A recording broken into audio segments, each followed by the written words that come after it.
Well, today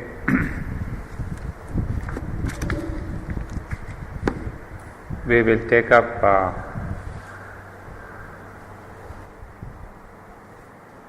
one sentence that we had discussed in our last class. But as I told you, I would like to look at this sentence from a different angle, a metaphysical angle, if I can say.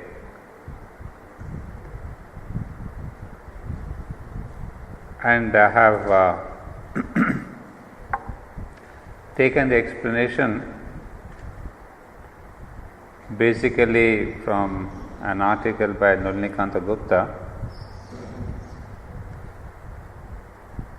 The Lines of the Descent of Consciousness. And the sentence that I would like to take up is the last sentence of the first paragraph. But something of her ways can be seen and felt through her embodiments, and the more seizable because more defined and limited temperament and action of the goddess forms in whom she consents to be manifest to her creatures. You see, this line is really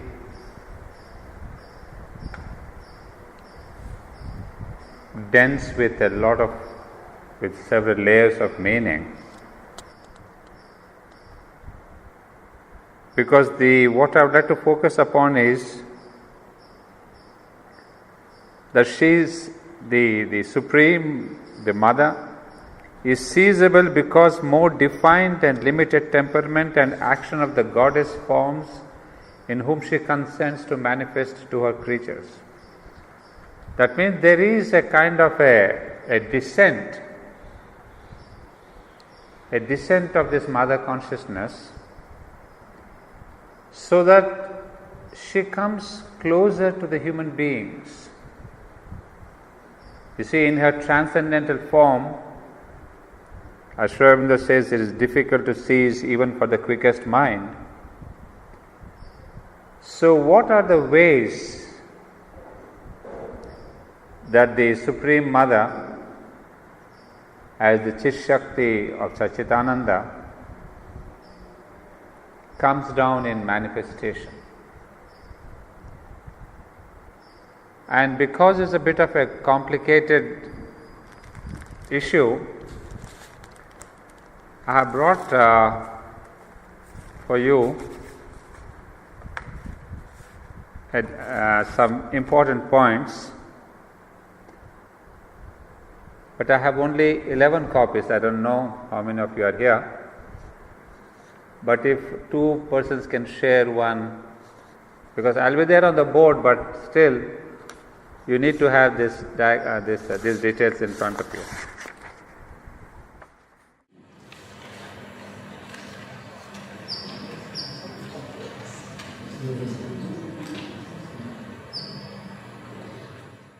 Now it's easier for you to follow me in this explanation. You see, there is this descent of consciousness.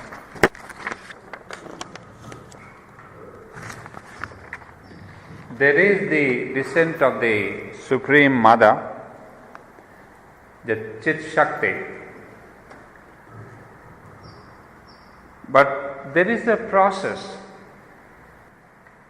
It is not that this entire descent or the manifestation, or what Sri Aurobindo describes here, that she comes down in simpler forms which are more seizable because defined and limited. So I'd like to see how this self-definition or self-limitation is taking place on different levels. So the first one, if you see there in your notes, descent of the Supreme Reality. So there are 5 levels of descent.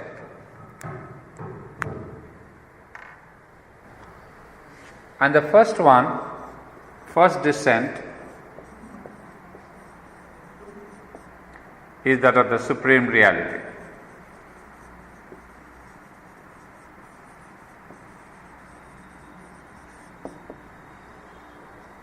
Now, what do we mean by the first descent?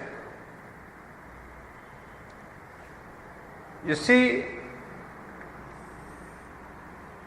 the supreme reality, which in philosophic language we call as the Satchitananda,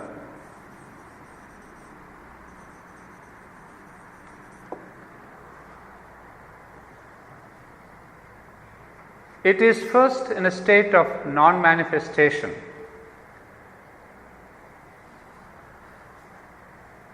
So, from the state of unmanifest,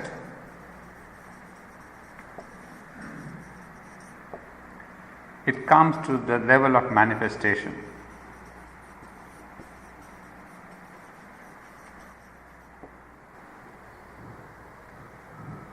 So, that is the what we call the original descent. And in this I have given here from the transcendent to the cosmic level. So this transcendent, the supreme reality or the transcendental level, descends into manifestation, or what we say, the creation of the cosmos. That means there is a descent from one level, the transcendent, the unmanifest, to the manifestation or the cosmos. Well, maybe the 5th or 6th chapter in the Life Divine, if you can read that, you will see Sri Aurobindo explaining how the Supreme Divine descends. So there is first of all the creation of the cosmos. In the sense, you have heard, I've told you many times, Satyam, Ritam, Brihat. That's the formula of the supermind. The truth, the vast, and the rhythm. So Brihat is the vastness, and Satyam is the truth. But linking the two is the rhythm. Rhythm is the word, similarly you can understand rhythm. So this is the essential idea of Indian philosophy, which Sri Aurobindo also takes up. In fact, Sri Aurobindo elaborates on that, if I can say, that the Supreme manifests himself into the cosmos, or as the cosmos, or as the vastness, according to a particular rhythm. It is not, as we know in the Bible, let there be light and there was light. There is a whole process. So that process in Indian philosophy we call as the rhythm. So what we said is the Satyam and rhythm and the vastness.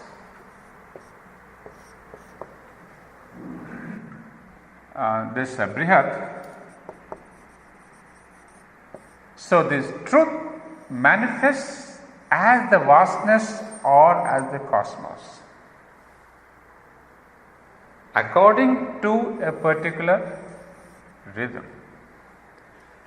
So now what we are going to see is that particular rhythm by which the Supreme Chit Shakti or the Mother Consciousness spreads herself into the cosmos. This is the self-spreading. So what is the rhythm? So the first step in the rhythm, as we said, is the supreme reality from the unmanifest to the manifestation level. It comes down, and you see the note there, from the transcendent to the cosmos, creation of the world of fundamental realities, which is the supermind. These are the archetypal realities, idea forces, truth energies. So what does it mean? That this manifestation or the cosmos, if I can put it this way, is the birth of supermind. So what do we understand?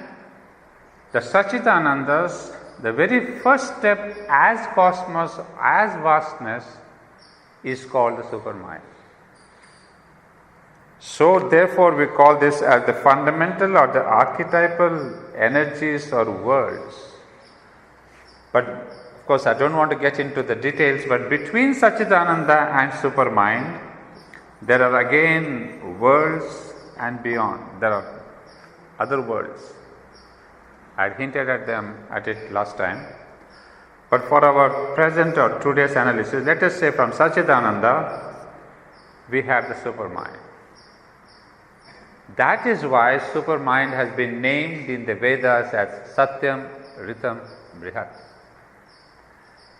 So the supermind, as I told you many a time, is not a new concept in Indian philosophy. It is there in the Vedas and given very specific characteristics: truth, rhythm and vastness. And what all Sri Aurobindo describes in the Life Divine, they fall into one of these categories. Sri Aurobindo too does not go beyond this Satyam, Ritam and Brihat. So it's very, very fundamental characteristics of supermind. So that's why we are amazed at the findings of the Vedic rishis, that what they found, obviously they had contacted the supermind, so they knew the characteristics. And Sri Aurobindo only brings out these characteristics into manifestation. So let us see, this is the first step or the first descent.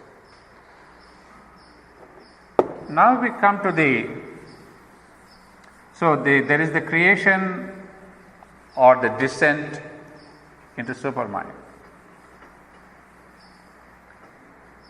And now to continue the second line there, the second is the descent of the impersonal. So the first descent we have seen, now the second descent.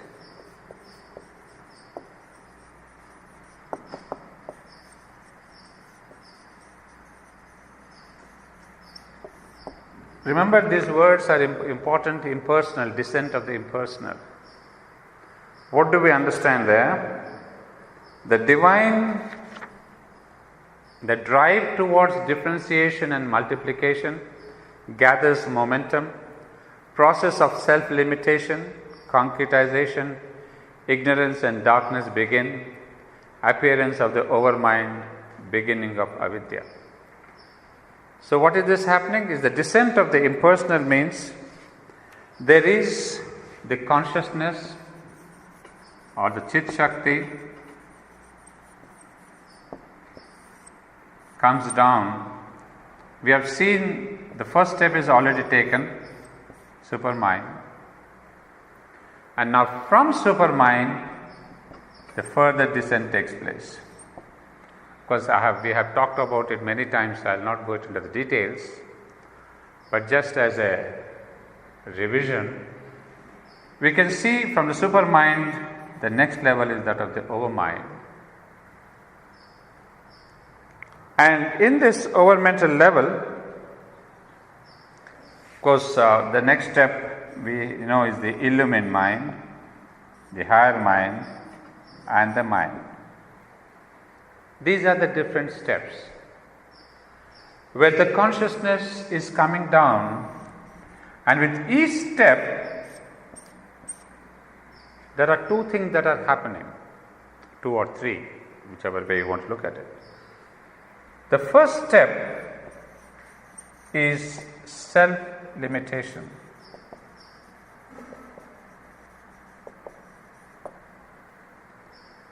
That means at each level the Supreme Divine is self-limiting in his consciousness. That means he is squeezing himself into a greater narrowness and narrower and narrow. This is called self-limitation. I'll tell you later. Now, first one is the second one is concretization, or we have the other word is densification.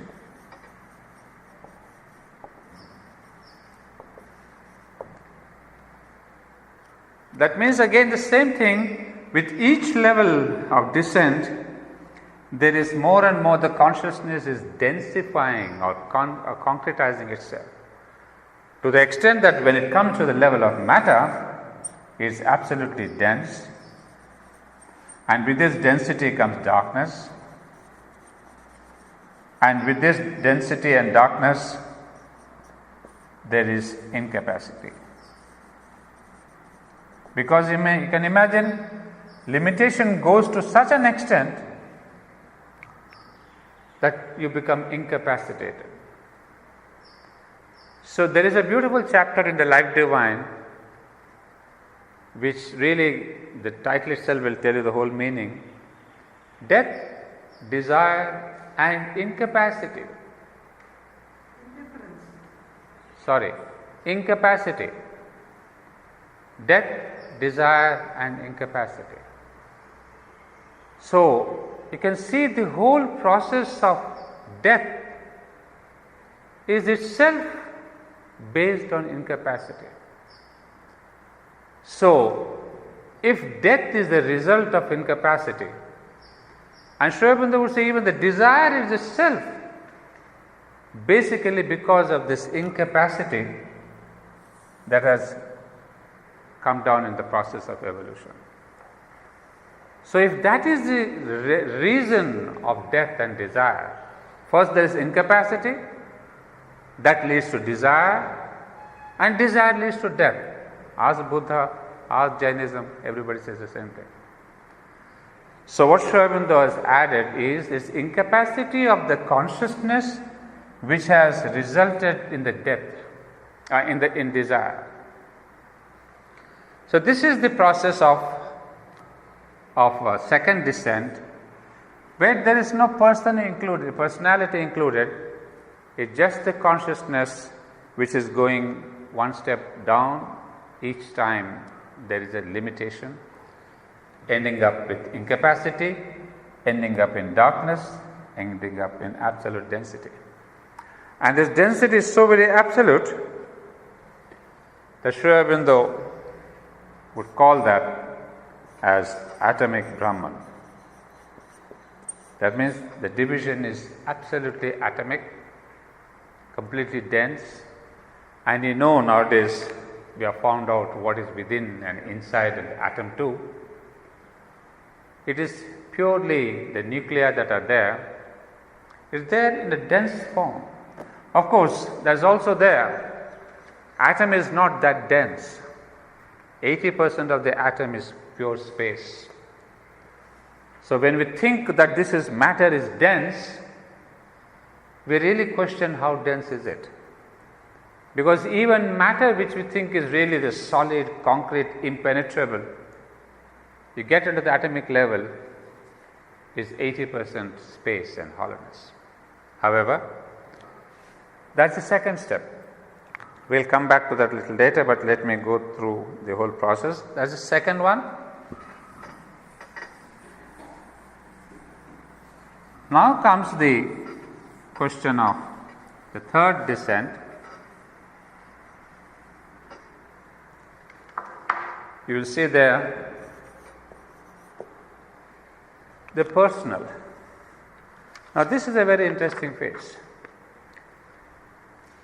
Now the first one has been the supreme reality, impersonal. Second descent also impersonal.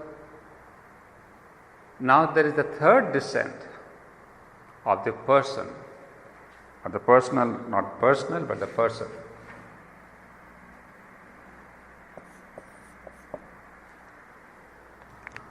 That means it's not just the question of, we should not think that this creation is only a manifestation of consciousness which has nothing to do. Otherwise, this line we cannot explain by saying that she comes in her embodiments more seizable because more defined and limited temperament. I am concentrating on that phrase. So that means there is a person, the Divine Mother as a person, not just as Chit Shakti, but as the person, she is herself, self-limiting herself into smaller forms, so that every human being can be in contact with her. At whatever level you are, of your consciousness. So, in that level of the person, what you see is the first one on the supramental level.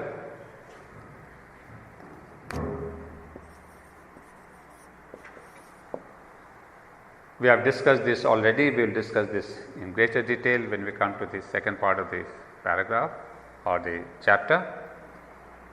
Those are the four powers.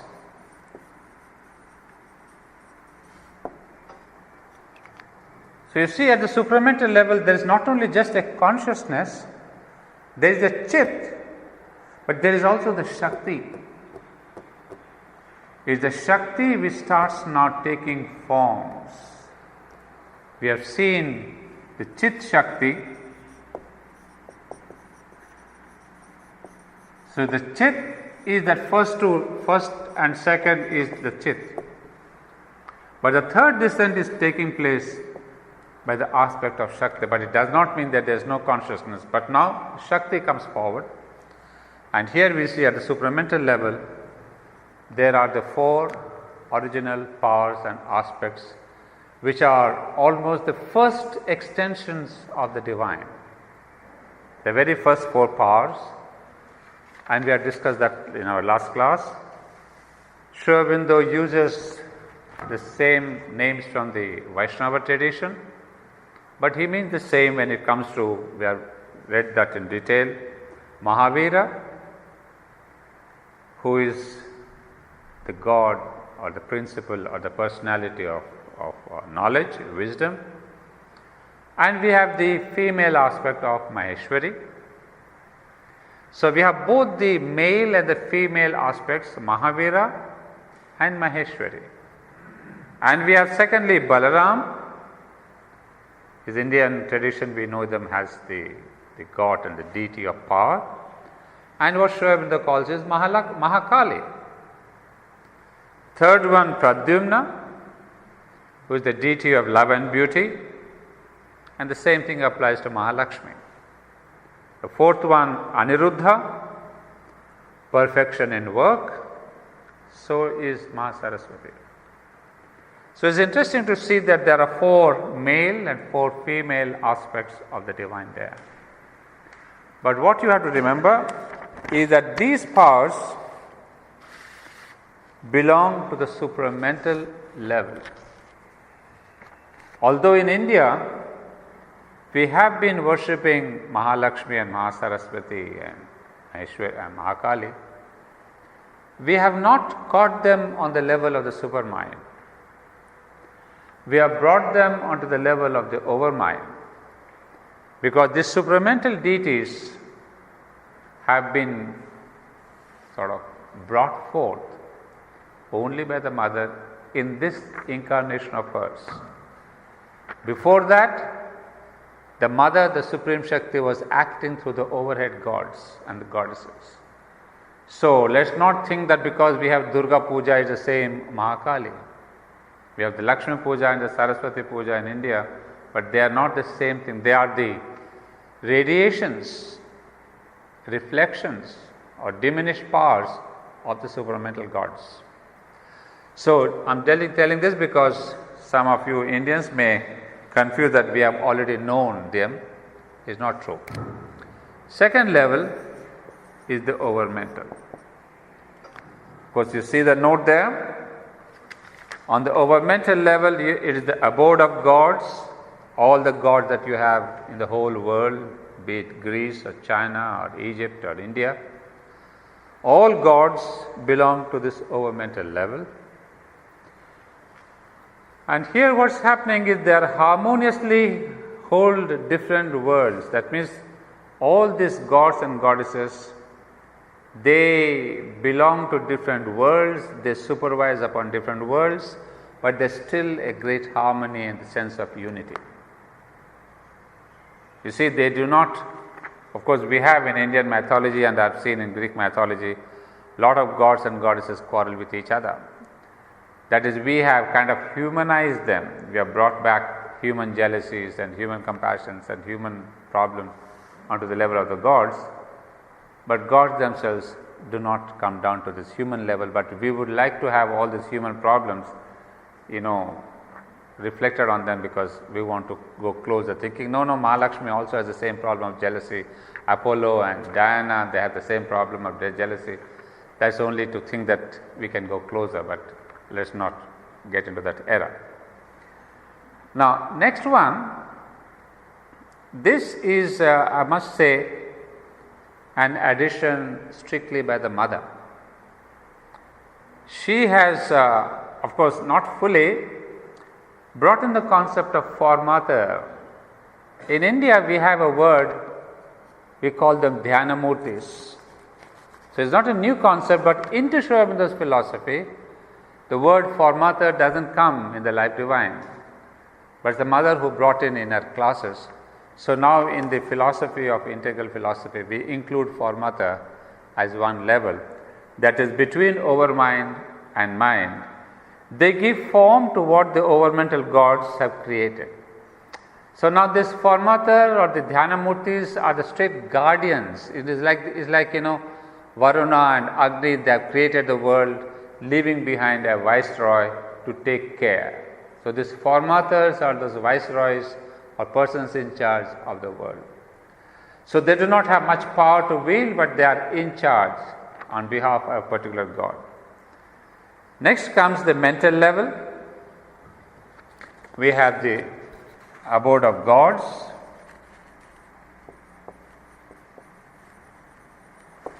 Then we come to the mental, to the level of the mind. Now here we have a note saying, mental gods inspire exclusive systems, theories, self-engrossed individualism. We do not have particular names there, but anyone could be a mental god who is insisting upon this kind of the exclusive systems, theories. That means human beings themselves have created this kind of mental gods, saying that this is a system which is the end, which is the absolute right, and there are theories, systems, religions, castes and creeds. So there could be innumerable people there, innumerable gods and representatives. But what is more concerned, we are all concerned, or we know that, is the higher vital. On the vital level, there are three levels. The higher vitals are the asuras or the titans. So we have on the fourth level the vital. There is the higher vital, is the asura or the titan. Now you may be thinking, who are these mental gods? Actually, this asura is a mixture of the mind, mental ego and the vital. A combination of these two is the asura. So asura is not purely a mental creature or a mental power. There is a tremendous mixture of the vital. So we can say it's between the mental and the vital is the asura. Now asuras, we have talked enough about them, maybe later we'll come back to them. So they are these powers, as Sri Aurobindo called them, mentalized vital beings. They have tremendous power, they have very sharp mind, and they wield a lot of power on humanity. I mean, they themselves need not have a body as such, but they take grip, or they really possess a person, a human body. That's why an over-ambition, a consciousness which is really not yet very high but very ambitious for power, can easily attract one of these asuras, which are really looking for a human victim, a human instrument. So these are the dangerous asuras all around us. Then there is the mid-vital. Now in the mid-vital, there are in India what we call the Rakshasas or the demons. Now you see, the difference is they become more passionate, vehement and violent. So Asuras, they wield power. They work through human beings, and there is a violence between, they create problems and violence between people and castes and creeds and nations. But these Rakshasas, they themselves get into violence. They kind of, what we see here, there is this vital passion, violence, and they themselves are the enactors here. They don't get through somebody else, the work done through someone else. They get into this action. And again, same thing, human beings are the instruments. You see, why is this world so full of problems?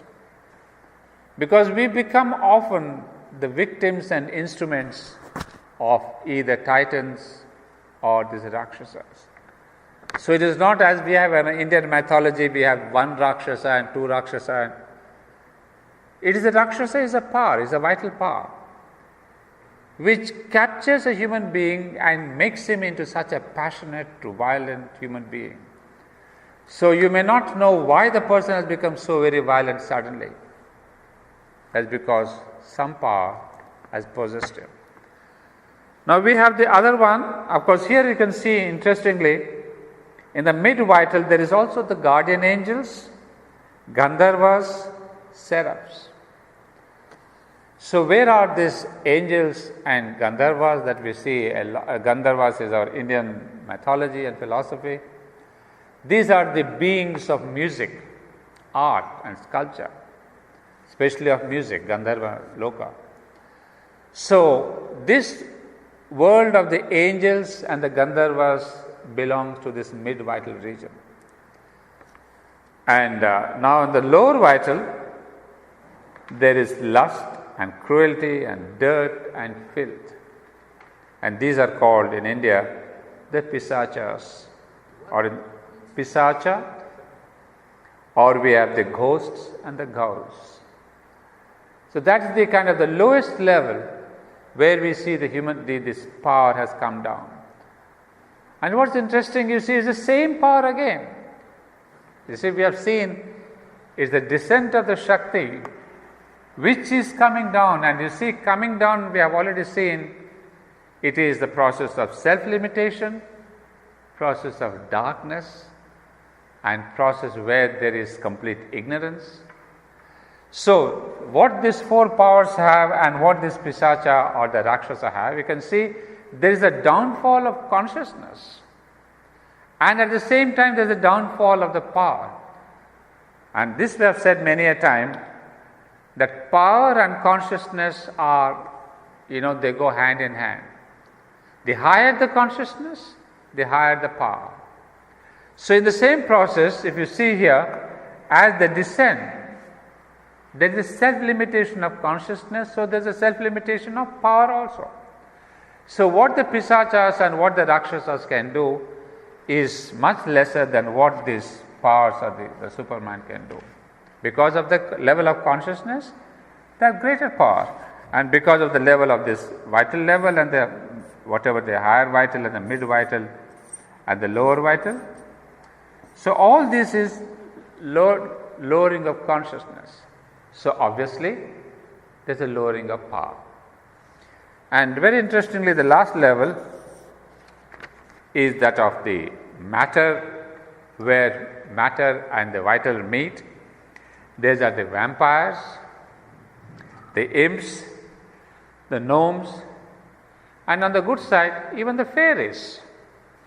That's why we have lots and lots of stories for children, fairy tales we call them. Because, and then even we have seen stories where children have even contacted these fairies. Because it's very close to the physical. Fairies are closest to the physical and the vital level.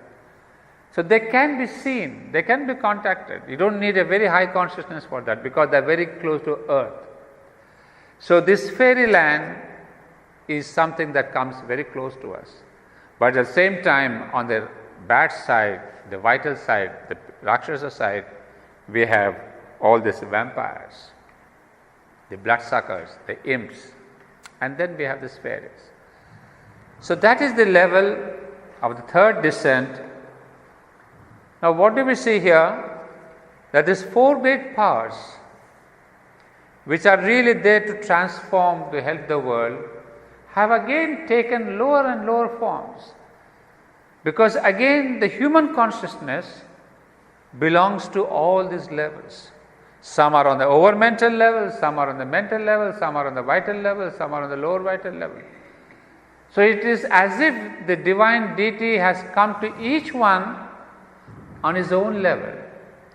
So one who is tremendously, say, lower vital or middle vital or higher vital, they would worship the Asura, or they would worship the Rakshasa, or they would worship the Pishacha.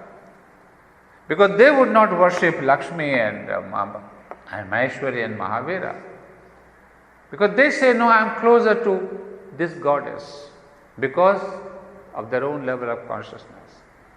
But what is the necessity, you may ask, of this kind of a coming down, lowering self-limitation? Two things, as I explained last time, that one is